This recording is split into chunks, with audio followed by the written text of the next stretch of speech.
Assalamualaikum warahmatullahi wabarakatuh.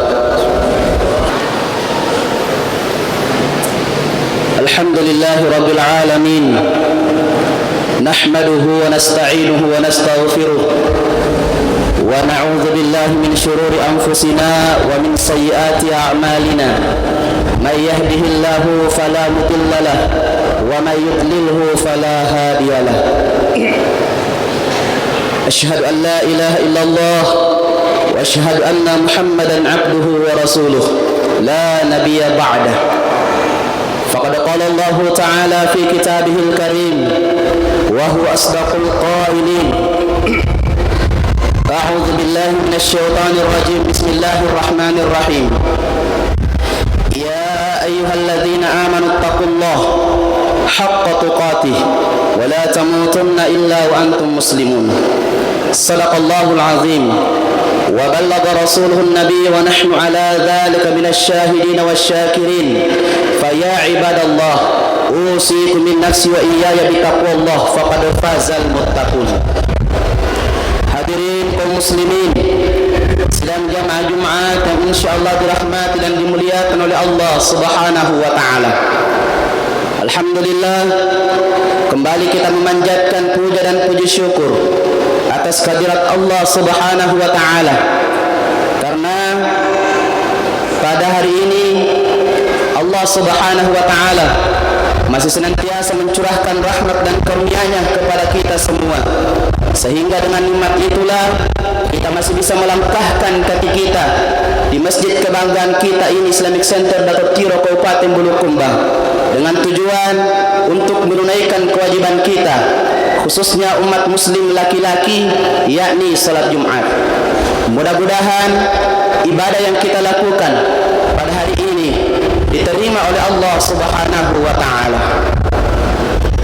Juga salawat dan salam senantiasa kita kirimkan untuk junjungan kita baginda Rasulullah sallallahu alaihi wasallam, adalah seorang nabi yang menjadi panutan kita, teladan kita, dan tentunya kita semua berharap di akhirat nanti bisa mendapatkan syafaat beliau. Amin ya rabbal alamin.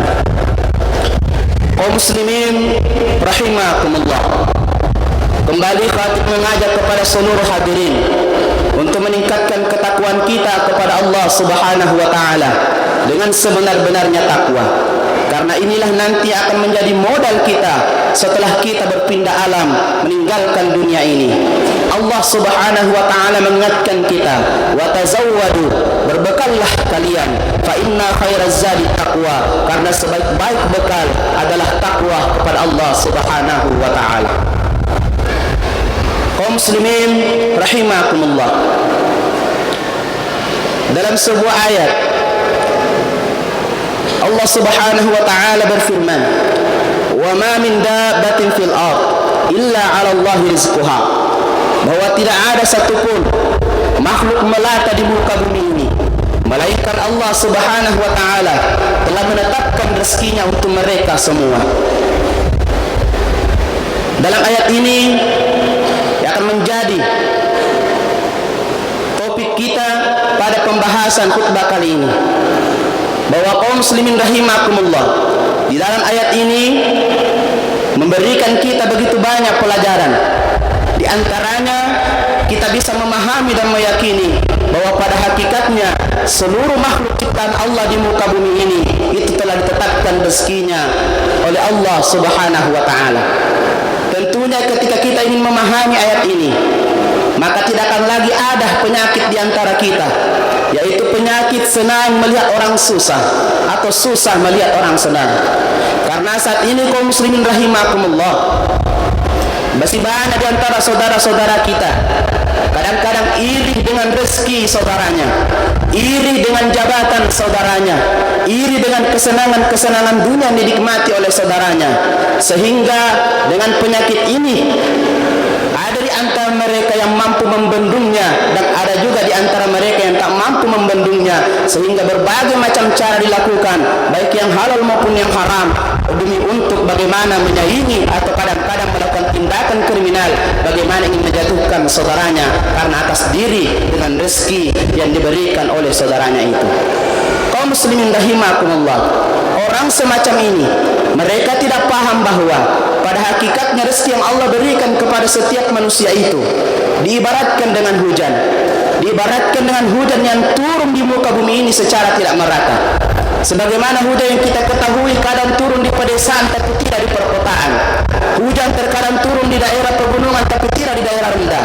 Begitu juga sebaliknya, hujan kadang turun di perkotaan tapi tidak di pedesaan, kadang turun di daerah pesisir pantai tapi tidak di daerah pegunungan. Begitulah dengan rezeki yang Allah berikan kepada kita. Allah tidak turunkan secara merata kepada setiap manusia, sehingga ada yang kaya, ada yang miskin, dan ada yang sedang-sedang kehidupannya. Begitu juga rezeki yang Allah berikan kepada kita seperti hujan. Bagaimana dengan hujan itu? Kalau turun kadang menjadi rahmat bagi seluruh makhluk, tapi kadang juga hujan kalau turun menjadi derita atau membawa penderitaan kepada makhluk atau menjadi azab bagi makhluk. Begitu juga dengan rezeki yang Allah berikan kepada kita. Ada yang bermanfaat bagi manusia, tapi ada juga yang menyeret seorang hamba ke lembah nista yang berujung derita. Jadi beginilah sebenarnya konsep rezeki yang Allah berikan kepada setiap manusia. Maka dari itu, setelah kita memahami dan meyakini bahwa ternyata yang namanya rezeki Allah telah atur semuanya, maka dari itu pertanyaannya adalah apa yang harus kita lakukan dengan rezeki yang Allah berikan kepada kita itu. Dan kenapa lagi mesti ada yang mengeluh kalau sekiranya sudah bekerja seharian lalu kemudian sedikit yang didapatkan? Dan kenapa lagi mesti ada yang mengeluh ketika hidupnya dalam kondisi miskin? Dan kenapa lagi mesti ada yang merasa iri dengan rezeki saudaranya? Kalau sekiranya kita sudah memahami bahwa rezeki telah diatur oleh Allah Subhanahu wa taala. Orang yang berpikir seperti ini kaum muslimin rahimakumullah, menganggap dan meyakini bahwa kalau banyak harta atau banyak rezeki yang Allah berikan kepada kita, itu bisa menjadi suatu jaminan bahwa Allah meridai kita. Padahal belum tentu kaum muslimin rahimakumullah. Bahkan ada juga yang memahami dengan banyak rezeki yang Allah berikan kepada kita, baik rezeki jabatan, rezeki kesenangan dunia maupun rezeki harta, itu bisa menjadi suatu jaminan bahwa kita masuk ke dalam surga. Tentu tidak.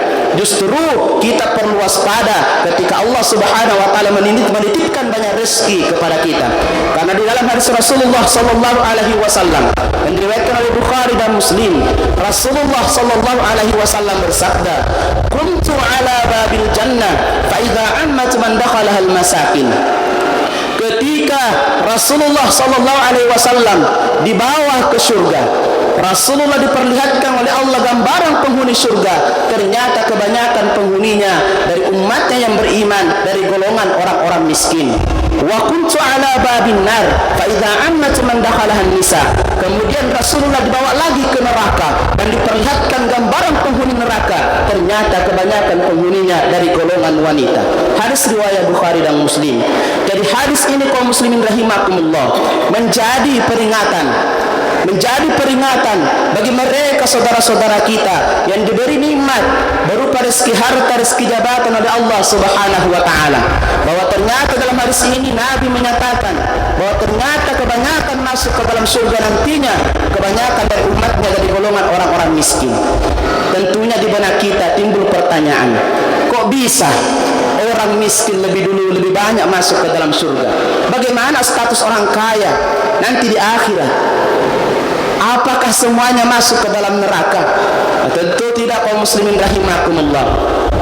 Di lain hadis Rasulullah sallallahu alaihi wasallam menjelaskan dan diriwayatkan oleh An-Nasa'i, "Yadkhulul fuqara'ul mu'minina al-jannah qabla al-aghniya'a bi nisfi yawmin 500 amin." Bahwa orang-orang miskin yang beriman akan lebih dulu nanti masuk ke dalam surga, mendahului orang-orang kaya selama setengah hari lamanya, yang setara dengan kehidupan dunia, 500 tahun kehidupan di dunia, baru kemudian menyusul masuk ke dalam surga. Kenapa bisa justru orang miskin mendahului orang kaya masuk ke dalam surga? Bukankah sebenarnya orang kaya itu lebih dulu masuk ke dalam surga karena dilihat dari amalan-amalannya?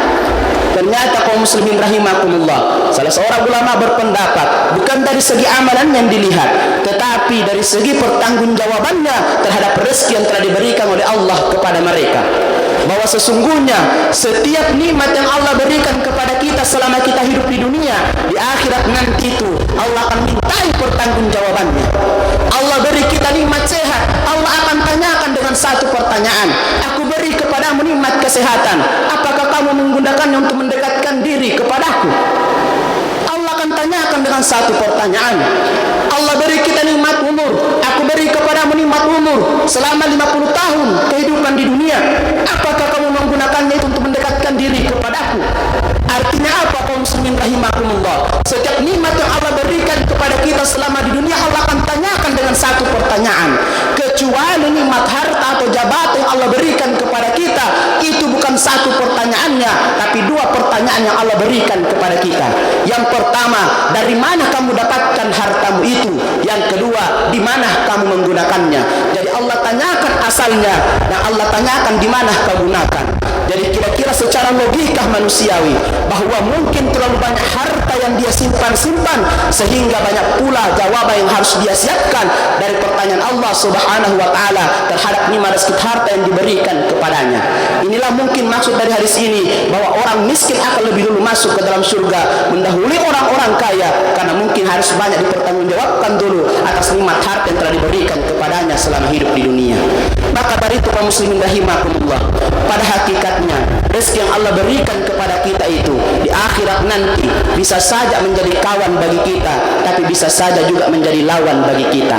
Makanya Allah subhanahu wa ta'ala mengingatkan kita dalam Al-Quran, alhaakumut takatsur, bahwa bermegah-megahan, berfoya-foya, bersenang-senang telah melalaikan kalian hatta zurtumul maqabir, hingga kalian masuk ke dalam kubur, barulah kemudian kalian berhenti yang namanya hidup berfoya-foya.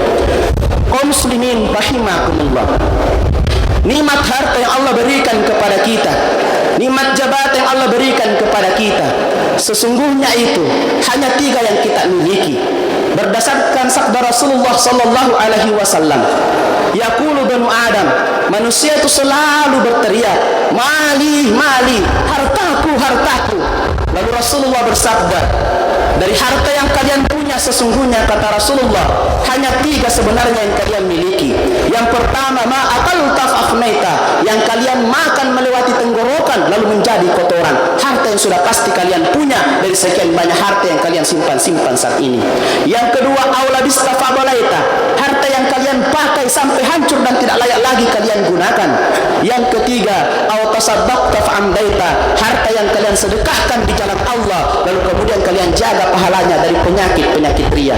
Inilah sesungguhnya harta yang kita punya. Maka dari itu bisa kita lihat dan membayangkan, orang kaya mungkin bisa saja membeli pakaian sampai 1000 jenis pakaian, tetapi pertanyaannya, apakah dia mampu memakainya semua dalam satu waktu? Tentu tidak, kaum muslimin rahimakumullah. Hanya 1, 2 atau 3 lapis yang mampu mereka pakai. Mungkin orang kaya bisa saja membeli makanan sampai 100 atau 1000 porsi makanan. Lalu pertanyaannya, apakah mereka mampu memakannya semua dalam satu waktu? Tentu tidak. Hanya 1 atau 2 porsi yang mampu dihabiskan. Nah, justru harta yang banyak yang kita miliki, kalau kita tidak gunakan di jalan Allah subhanahu wa ta'ala, maka ketika kita meninggal dunia, justru menjadi hak ahli waris kita, yang tidak menutup kemungkinan bisa terjadi pertengkaran, perselisihan, bahkan pembunuhan di antara mereka gara-gara harta warisan yang kita tinggalkan. Jadi inilah sebenarnya hakikat rezeki yang Allah berikan kepada kita hidup di muka bumi ini. Jadi pertanyaannya, kaum muslimin rahimakumullah, kalau bukan ketenaran, kalau bukan popularitas, kalau bukan jabatan, kalau bukan harta benda yang menjadi tujuan hidup kita di dunia ini, lalu apa sebenarnya yang kita cari hidup di muka bumi ini? Maka dari itu perlunya kita merenung, perlunya kita bermuhasabah diri dari setiap rezeki yang Allah berikan kepada kita itu. Apakah sudah mengantarkan kita mendekatkan diri kepada Allah, ataukah justru menjauhkan diri kita kepada Allah subhanahu wa ta'ala? Kaum muslimin rahimakumullah, Rasulullah sallallahu alaihi wasallam sebenarnya tidak mengkhawatirkan kalau umatnya hidup dalam keadaan biasa-biasa saja, tidak mengkhawatirkan kalau umatnya hidup dalam keadaan miskin. Justru yang Nabi sallallahu alaihi wasallam khawatirkan kepada kita, kalau umat Akibatnya berlomba-lomba mengejar dunia, sebagaimana orang-orang terdahulu kita berlomba-lomba mengejar dunia. Dan dunia itu akan membinasakan kebanyakan manusia, sebagaimana orang-orang terdahulu dibinasakan oleh dunia. Inilah sebenarnya Nabi khawatirkan kepada kita, kalau terlalu terus mencari dunia, lalu kemudian melupakan urusan akhirat kita. Silahkan kita mencari kekayaan, silahkan mencari jabatan, tapi carilah dengan cara yang dibenarkan oleh Allah Subhanahu wa Ta'ala.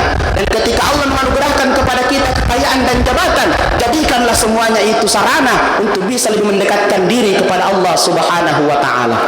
Tapi perlu kita luruskan melalui kesempatan ini, kaum muslimin rahimakumullah, karena masih banyak saudara-saudara kita di luar sana yang menganggap bahwa yang namanya orang kaya itu dengan banyak harta. Padahal ini sebenarnya pandangan yang keliru. Ketika kita menjadi orang yang kaya dengan banyak harta, itu hanya pecahan kecil saja dari definisi orang kaya sesungguhnya. Lalu bagaimana dengan versi Rasulullah sallallahu alaihi wasallam yang dimaksud dengan orang kaya sesungguhnya?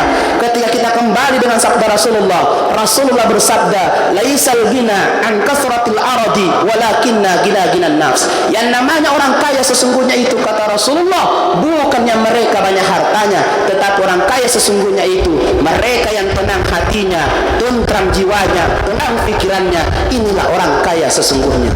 Lalu buat apa memang kita menjadi orang kaya?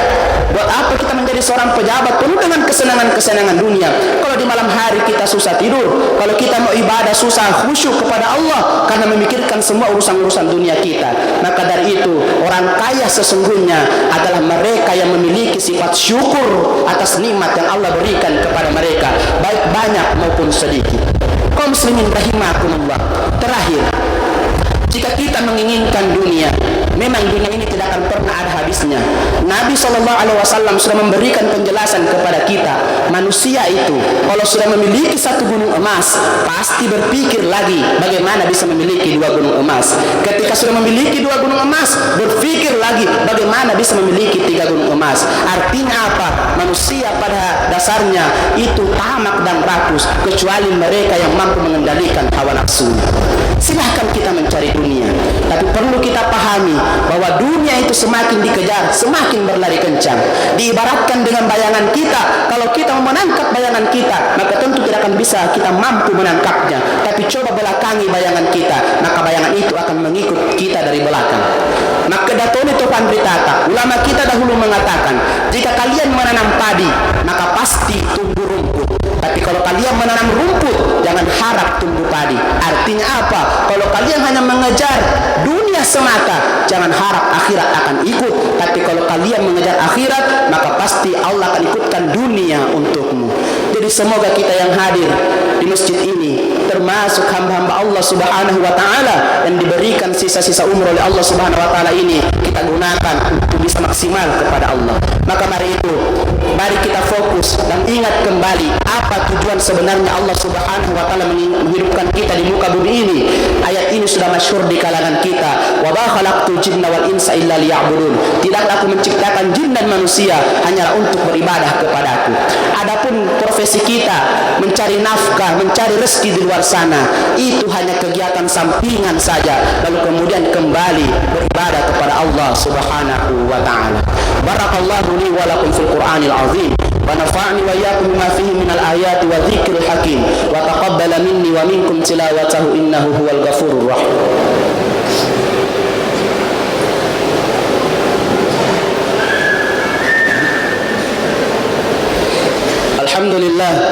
Alhamdulillahilladzi hamdan katsiran kama amara. Asyhadu an la ilaha illallah wa asyhadu anna Muhammadar Rasulullah. Allahumma salli ala sayyidina Muhammad wa ala ali sayyidina Muhammad. Fa ya ayyuhan nas ittaqullaha ta'ala fima amara wa antahu amma naha anhu wa hadzar. Wa alamu anna Allah ta'ala shalla ala nabiyhi qadima.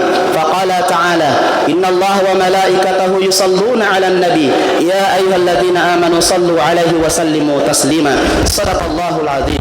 Allahumma salli ala sayyidina Muhammad wa ala ali sayyidina Muhammad walhamdulillahi rabbil alamin. Amin. اللهم اغفر لنا للمسلمين والمسلمات والمؤمنين والمؤمنات الأحياء منهم والأموات إنك سميع قريب مجيب دعوات يا قاضي الحاجات. اللهم إنا نسألك سلامة في الدين وعافية في الجسد وزيادة في العلم وبركة في الرزق وتوبة قبل الموت ورحمة عند الموت. اللهم ربنا تقبل منا صلاتنا وصيامنا وركوعنا وسجودنا وقعودنا وتضرعنا وتخشعنا وتعبدنا وتمم تقصيرنا يا الله يا رب العالمين. اللهم نور قلوبنا بالتوفيق والهداية الشرك والمنكرات. ربنا آتنا في الدنيا حسنة وفي الآخرة حسنة وقنا عذاب النار. آمين يا رب العالمين. عباد الله إن الله يأمر بالعدل والإحسان وإيتاء ذي القربى وينهى عن الفحشاء والمنكر والبغي يعظكم لعلكم تذكرون ولذكر الله أكبر والله يعلم ما تصنعون. أقم الصلاة.